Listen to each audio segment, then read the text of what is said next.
Boa noite, queridos irmãos, encarnados e desencarnados da Casa Espírita Eulália Nogueira e a todos os simpatizantes da doutrina que juntamente conosco formam esta corrente de luz e amor para realizarmos mais um Evangelho no Lar na noite de hoje. Vamos serenar o nosso coração, rogando a Deus, a Jesus e a espiritualidade superior que nos acompanhem durante todo o nosso estudo e que o mesmo seja proveitoso para a nossa aprendizagem. Em nome de Deus e de Jesus, que assim seja. A lição de hoje é do capítulo 13, que a vossa mão esquerda não saiba o que faz a sua mão direita. Fazer o bem sem ostentação. Itens 1, 2 e 3. Item 1. Tomem cuidado para não fazerem suas boas obras diante dos homens, para que elas não sejam vistas por eles, porque assim não serão recompensadas por Deus. Quando derem uma esmola, não façam alarde, como fazem os hipócritas nas sinagogas e nas ruas, para serem honrados pelos homens. Em verdade, eu digo a vocês que eles já receberam a sua recompensa. Quando derem uma esmola, que a sua mão esquerda não saiba o que faz a sua mão direita, a fim de que a esmola fique em segredo, e que Deus, que vê o que se passa em segredo, os recompensará. Mateus capítulo 6, versículos de 1 a 4. Item 2. Uma grande multidão seguia Jesus quando ele descia da montanha. Nesse momento, um leproso veio ao seu encontro e respeitosamente lhe disse: Senhor, se quiser, poderá me curar. Jesus, estendendo a mão, tocou-o e disse: Assim eu quero, fica curado. E no mesmo instante, a lepra foi curada. Depois, Jesus lhe disse: Procure não falar sobre esse assunto a quem quer que seja, mas vai mostrar a cura aos sacerdotes, a fim de que ela sirva de testemunho a eles. Depois disso, você poderá fazer sua oferenda conforme prescreveu Moisés. Mateus capítulo 8, versículos de 1 a 4. Item 3. Fazer o bem sem ostentação é um grande mérito. Ocultar a mão que dá é ainda mais louvável. É o sinal incontestável de uma grande superioridade moral. Para compreender as coisas mais elevadas, acima do conhecimento comum do povo, é preciso elevar-se acima da vida presente. É preciso colocar-se acima da humanidade para renunciar à satisfação que o aplauso dos homens proporciona e preocupar-se somente com a aprovação de Deus. Aquele que prefere ser aprovado pelos homens em vez de ser aprovado por Deus, demonstra possuir mais fé nos homens do que em Deus. Para ele, a vida presente é mais importante do que a vida futura, ou melhor, ele não acredita na vida futura. Se disser o contrário, age como se não acreditasse no que diz. Quantas pessoas ajudam apenas na esperança de que essa ajuda tenha grande repercussão, que em público dariam grandes somas em dinheiro e que sozinhos não dariam sequer uma moeda. Foi por isso que Jesus disse: aqueles que fazem o bem com ostentação já receberam sua recompensa. Aquele que procura sua glorificação na terra pelo bem que fez, já pagou a si mesmo. Deus nada mais lhe deve, resta-lhe apenas receber a punição pelo seu orgulho. Que a sua mão esquerda não saiba o que faz a sua mão direita é um ensinamento que caracteriza admiravelmente a caridade praticada com modéstia.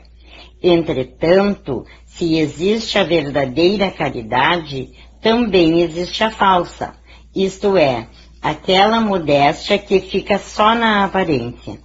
Existem pessoas que escondem a mão que dá, tendo o cuidado de deixar aparecer uma parte da sua ação, na esperança de que alguém observe o que estão fazendo.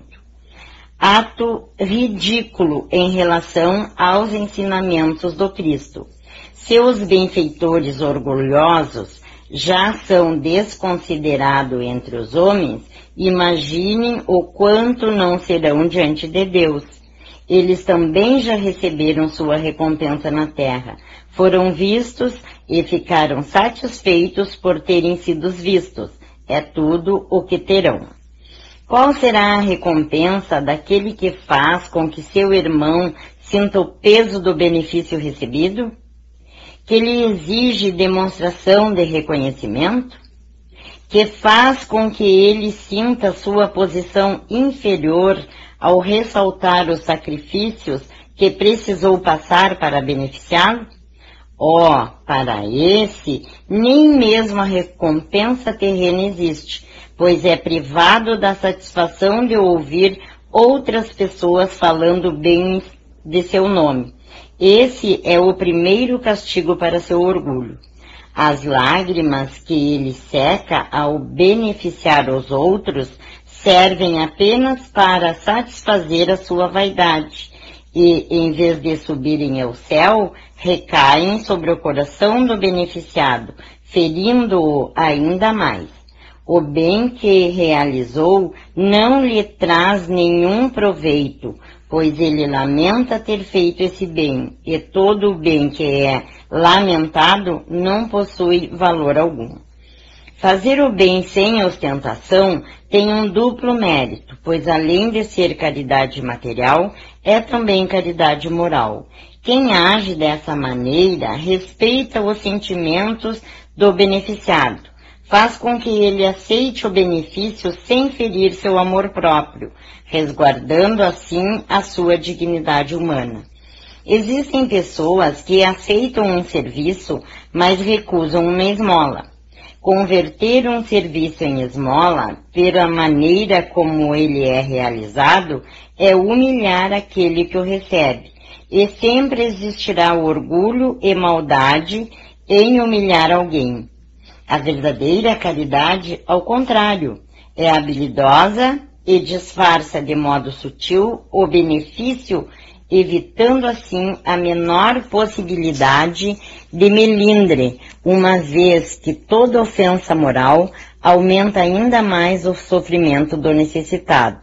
Ele também sabe encontrar palavras doces e afáveis, que deixam o beneficiado à vontade diante do benfeitor, enquanto que a caridade orgulhosa o humilha. A verdadeira generosidade encontra o seu ponto mais sublime quando os benfeitores, invertendo os papéis, encontra um meio de parecer ele próprio o beneficiado perante aquele a quem está ajudando. É isso o que significam essas palavras de Jesus, que a sua mão esquerda não saiba o que faz a sua mão direita. Bem, meus irmãos, fazendo um breve comentário do estudo da leitura que acabamos de fazer, no item 1, o que Jesus quis nos dizer é que devemos fazer o bem pelo bem, e não o bem interessado, com alardes, com ostentação, porque se assim o fizermos, já teremos a nossa recompensa, que é a aprovação do homem. Mas sabemos que isso não adiantará de nada, porque o maior beneficiado quando praticamos o bem somos nós mesmos. Eu, assistindo umas palestras, achei interessante 2 exemplos que foram colocados, que um fala que era de um pai que estava desempregado e era época de Natal. E aí ele disse para os filhos que ia no mercado trazer algo para eles comerem. saiu de casa e foi bater na porta do centro espírita. Aí o dirigente o recebeu, ouviu o seu pedido e ligou para uma das irmãs que fazia parte do centro espírita e que tinha assim mais facilidade de arrumar uma cesta básica. E ela prontamente, recebeu a ligação e já deu jeito e levou a cesta básica que ela tinha em casa. Mas ela teve o cuidado de passar no mercado e pegar várias sacolinhas para que aquele pai chegasse em casa como se tivesse realmente ido ao mercado. E por que essa irmã fez isso? Porque o objetivo da caridade é elevar as pessoas e não rebaixar. Pois esse detalhe, para aquele pai, ia fazer muita diferença perante seus filhos. O outro exemplo que ele citou aconteceu com o Dr. Bezerra de Menezes, que tinha o hábito de fazer a caridade, Dava tudo o que tinha e até foi apelidado o médico dos pobres. Então, certa vez, ele estava saindo da sociedade onde ele trabalhava e um senhor esperava ele na escada onde ele iria passar. E aí pediu-lhe o auxílio. Aí o doutor Bezerra levou a mão num bolso, não tinha nada. Levou a mão no outro, também, não tinha nada. Olhou para o pulso, já tinha dado o relógio. Aí o que ele fez? Deu um abraço com todo amor e carinho, pois naquele momento era o que ele tinha para dar. Aí passaram-se alguns meses e este mesmo senhor esperou-o novamente na escadaria, mas desta vez não para pedir, mas para agradecer, que depois que ele recebeu aquele abraço, a sua vida mudou muito. Ele conseguiu emprego, conseguiu se organizar. Talvez aquele gesto de amor o tenha colocado para cima e o fez enxergar as oportunidades que se apresentavam na sua vida. Aqui nesses dois exemplos temos a caridade material e a caridade moral. No item 2, quando Jesus curou o leproso e pediu que não contasse nada a ninguém, mas que fosse se mostrar aos sacerdotes, por que Jesus fez isso? Porque naquela época os leprosos eram considerados mortos, riscados dos livros dos vivos, e aí perdiam todos os seus direitos, Então eles tinham que se mostrar para os sacerdotes e pedir que fossem recolocados no livro dos vivos para novamente poder estarem aptos a exercer seus direitos de cidadão. O item 3 encerra com a frase: não saiba a mão esquerda o que dá à direita. O que isso significa? Que uma mão não saiba da outra, se fazem parte do mesmo corpo. É que a caridade deve ser feita com amor, com compreensão, com empatia. Que essa caridade venha do nosso íntimo, do nosso coração. Que tenhamos o cuidado de não menosprezar nosso irmão, que naquela hora está tão necessitado, pois qualquer deslize só aumentará o seu sofrimento. A mensagem principal desse capítulo é que fazer a caridade se torne tão natural quanto respirar, que a gente nem se dá conta.